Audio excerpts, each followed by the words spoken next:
This tabernacle served as Israel's place to meet with God for all the years that they wandered through the desert. It also helped them to get started when they got into the Promised Land as their primary place to meet with and worship God. But after David became king, he had a desire to build a permanent place to honor God, a place where God would dwell. But it would be David's son Solomon that would be the one that would actually build this temple to honor God. Solomon, not David, was the one who would build the great temple as a place to worship and honor God. And David said to Solomon, "My son, I had intended to build a house to the name of the Lord my God. But the word of the Lord came to me, saying, You have shed much blood, and have waged great wars. You shall not build a house to my name, because you have shed so much blood on the earth before me. Behold, a son shall be born to you, who shall be a man of rest, and I will give him rest from all his enemies on every side. For his name shall be Solomon, and I will give peace and quiet to Israel in all his days. He shall build a house for my name, and he shall be my son, and I will be his father, and I will establish the throne of his kingdom over Israel forever." Certainly, God is bigger than any building could ever contain. We know God to be all-powerful, all-knowing, all-present. How could any place hold him?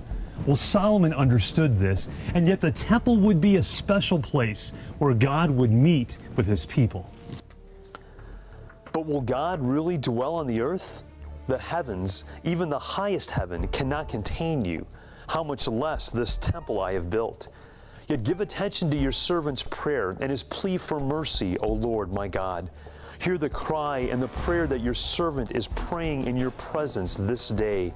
May your eyes be open toward this temple night and day, this place of which you have said, My name shall be there, so that you will hear the prayer your servant prays toward this place.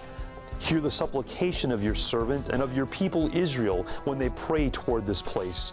Hear from heaven your dwelling place, and when you hear, forgive.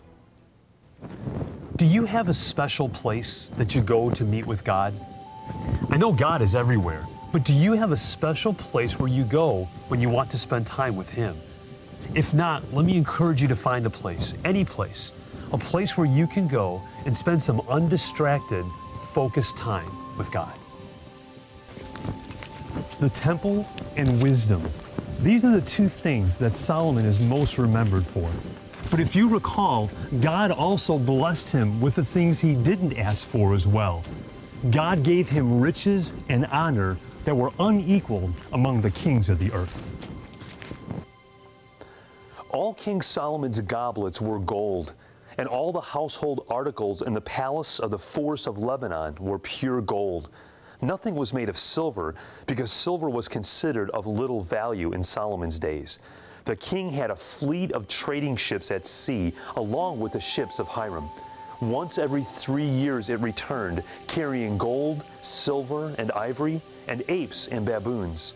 King Solomon was greater in riches and wisdom than all the other kings of the earth. The whole world sought audience with Solomon to hear the wisdom God had put in his heart. Year after year, everyone who came brought a gift, articles of silver and gold, robes, weapons and spices, and horses and mules. The Bible says that each year Solomon received tributes and gifts of gold weighing 25 tons. At today's market prices, that amounts to $620 million a year. Truly, Solomon was the king who had it all.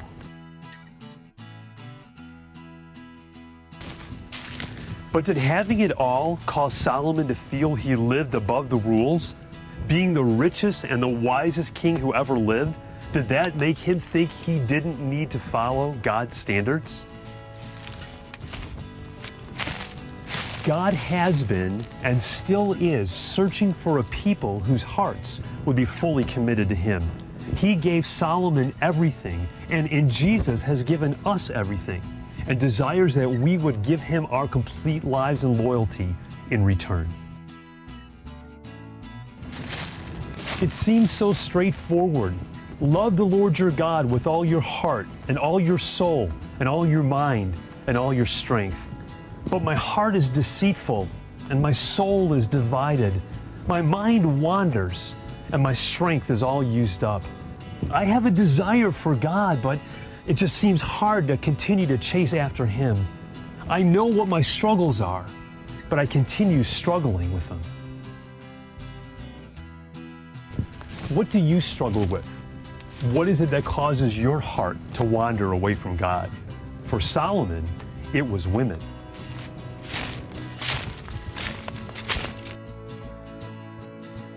He had 700 wives of royal birth and 300 concubines. And in fact, they did turn his heart away from the Lord.